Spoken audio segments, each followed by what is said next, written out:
Hello, my name is Chris, and today I want to offer my answer to the question, when is the best time to quit smoking?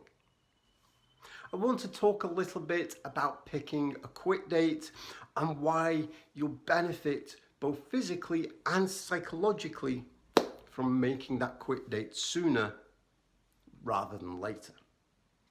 I also want to talk a little bit about why I ended up not even having a quit date, but was still able to successfully quit smoking. Now, obviously everything I'm going to say in this video is a suggestion for you to take or leave and use to help you decide when the best time is for you to quit smoking. Because as with so many things relating to this subject, there is not one single universally correct answer. If I said the best time to quit smoking is Monday morning at 9 a.m, one of you will leave a comment and say, no, Chris, you're wrong. It's actually Wednesday at 4 p.m. So then if I came back and said, actually, it's Wednesday at 4 p.m, somebody else would say, no, Chris, you're wrong again. It's actually Friday, the 25th of whenever, at something past blah o'clock. You see what I mean? We may never, all of us agree on when the best time to quit smoking is, but we can all agree, I'm sure, that the best time is sooner rather than later. And this isn't just a case of motivational fluff. This isn't about, yeah, go for your goals and don't hold back and you can do it, although you can do it. There are real physical and psychological benefits to quitting sooner rather than later. If you've been watching my YouTube channel now for any length of time, you will know that I tend to focus a lot more on the good things that will happen when we do quit smoking, rather than on the bad things that will happen when we don't quit smoking. However, we have to be realistic and know that every time we smoke a cigarette, we are gambling with our health. There is not a single precise number of cigarettes that we can get away with smoking before things like cancer and heart disease kick in. It's not the case that, okay, we can smoke 1,000 cigarettes and be completely fine. But then after that 1,000th cigarette, you have to quit straight away, because if you smoke 1,001 cigarettes, then it's the 1,001 cigarette that is going to do damage. Doesn't work like that, sadly. We never know which cigarette is going to be the one that pushes us over the edge into all these health problems. Every time we smoke one, we're taking that gamble with our own health. Now, for years, I was fine with that. My self-esteem was so low, I didn't care. And then eventually, I smartened up to this idea that actually I deserve to live my life, and I deserve to be healthy, and I deserve to have my freedom from this terrible addiction and from this terrible form of what is basically self-abuse. So I was no longer prepared to gamble my life for the sake of what? 5 minutes of relief from a little bit of discomfort that will go away anyway if I didn't keep smoking.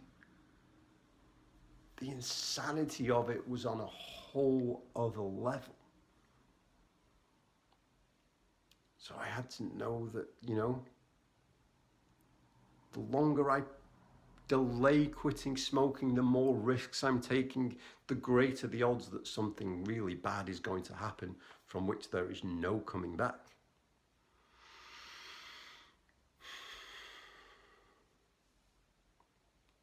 But there are psychological reasons too, in that the longer, the further out that quit date is, the longer we have to think about it and ruminate over it and get worried about it and visualize all the things going wrong about it.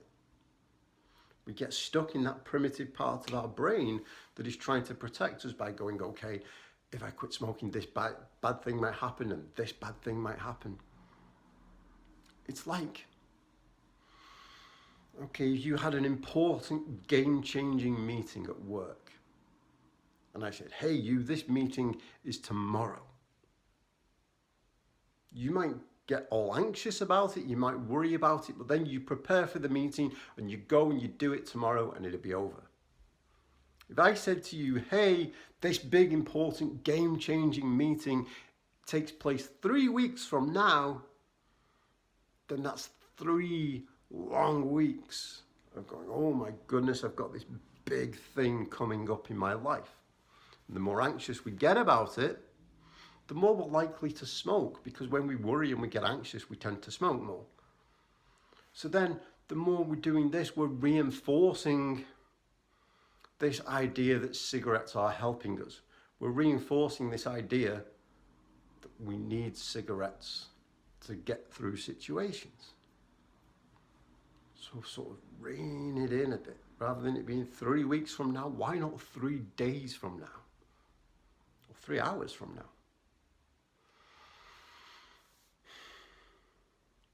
I know what you're thinking, Chris, you just don't understand.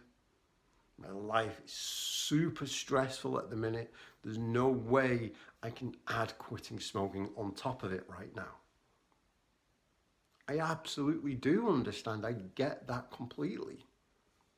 If you are going through something traumatic right now, then honestly, I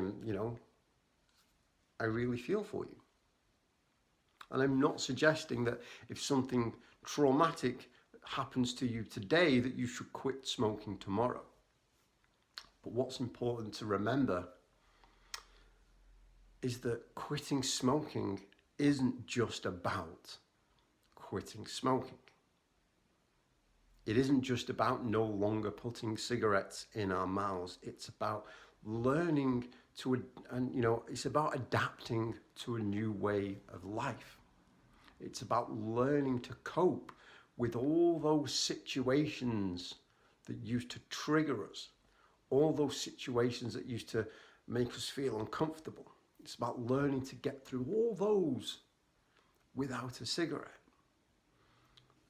So the sooner we can start adapting and the sooner we can start learning, the better it's going to be for us. Besides, if we're waiting for a time when there is absolutely no stress at all and all the stars have aligned to make the perfect quit smoking conditions, we may be waiting for a very, very long time. If we say, okay, I can't quit now because I've got this project at work and it's very stressful, so I'll quit after the project. But then the project ends and then the manager dumps another project on our desk that is equally as stressful. Or I can't quit now because I've got all these financial worries. So we fix the financial worries and then there's a health problem and then there's a work problem. Then there's always going to be something.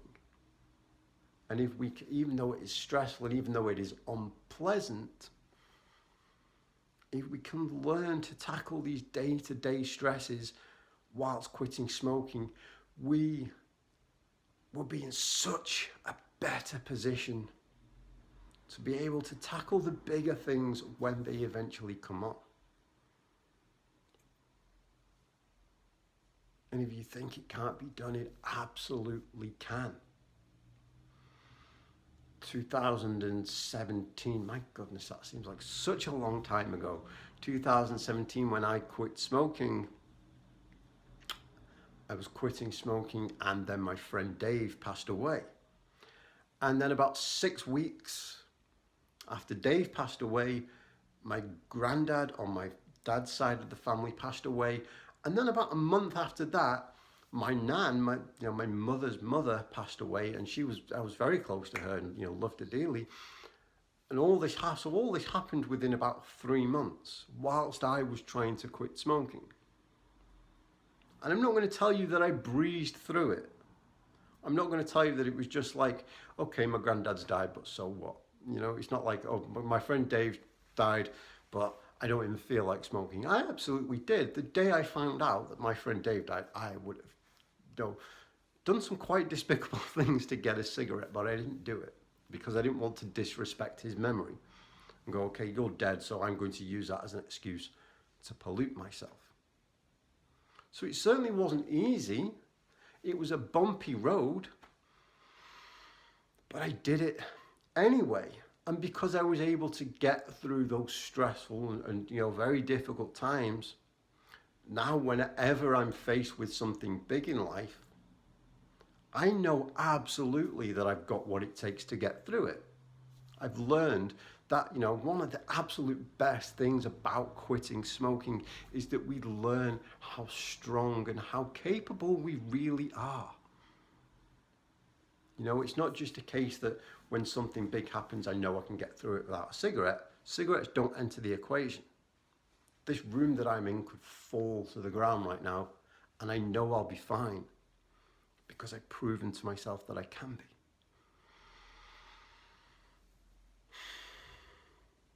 So whatever is going on in our lives, we can get through it, even if it's stressful. And again, I have to reiterate that if you are going through something traumatic right now, then yes, absolutely. Process, heal, grieve, and then come and tackle the quit smoking. But don't leave it for weeks or even months, because why would you?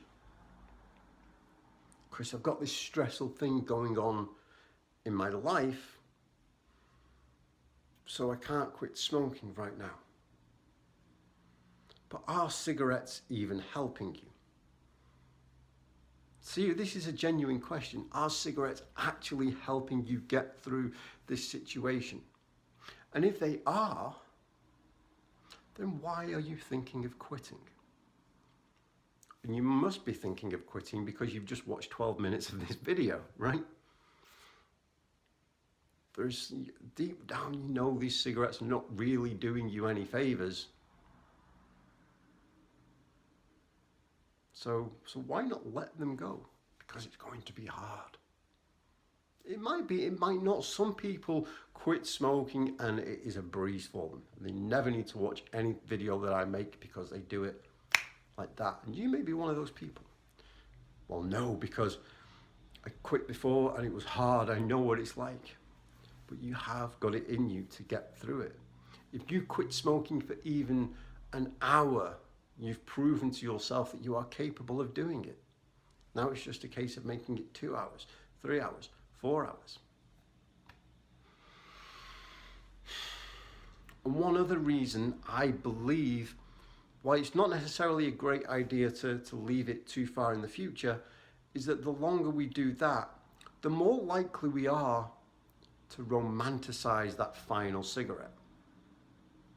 We have that moment where we go, okay, this is my last cigarette ever. And it becomes this big emotional, romanticized event in our lives. I'll never be able to do this ever again, so I must cherish this moment. And what we're doing as we do that is we're romanticizing it as if cigarettes are something good that we are sacrificing, as if cigarettes are something that we are being prized away from, that we are giving up. We are not giving up anything, but we are gaining so much. Of course, you could still, that if you decided to quit smoking within the next 30 minutes, you could still potentially romanticize that last cigarette. But if you've been building and building up, quitting smoking is this huge event in your life, then I believe you're far more likely to going to do that. Besides, you don't even need a quit date. I ended up not having one. Or rather, I had one, but I had like 50 of them. I was going to quit smoking on Monday, but then I started again on Tuesday. So then I quit again on Wednesday, and then I started again on Friday. So many times I kept setting these different dates. And in the end, I ended up quitting halfway through a day. My last cigarette, and I've shared this with you before, was in my kitchen, and it was such a horrible experience that I threw up all over the floor.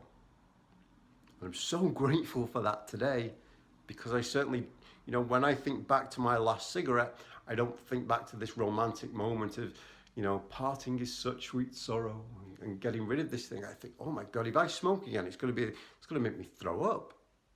So I didn't even need a quit date. I knew within me when it was time to say no more. One last point. I'm advising you to quit smoking sooner rather than later, but that doesn't necessarily mean right now. If you need a day, 2 days, a week to fully prepare and give yourself the best fighting chance of success, do that. If you're planning to quit smoking using smoking cessations tools, go and get them. If you relapsed and you want to start again, go and use the relapse recovery plan that I made to help you plan for those triggers next time. Spend as much time as you need to fully prepare yourself for your quit, but no more. Please don't prolong your own misery and suffering. And please stop gambling with your life, because you deserve better than that. Trust me, you deserve better than that. When is the best time to quit smoking? Sooner rather than later, but only when you're absolutely ready. When you've got what you need to quit, no later. Thank you so much for watching today. I hope that's given you something to think about. For more support with quitting smoking, come and join us in our Quit Smoking Support Group on Facebook, facebook.com/groups/findingfreedom1. There is this amazing community. You'll meet all my friends who are just crushing it when it comes to quitting smoking. Some of them have got years, some of them have got a day, but they're all helping one another out. And I'm so proud to be part of this group. You might also enjoy my book. If you've enjoyed this video, my book is called Quit Smoking and Be Happy. You can get that from Amazon and Google Play. The links are down in the description below, or go to chrisscoyles.com/book. Thank you so much for watching. I really appreciate all of your support. I'll see you next time.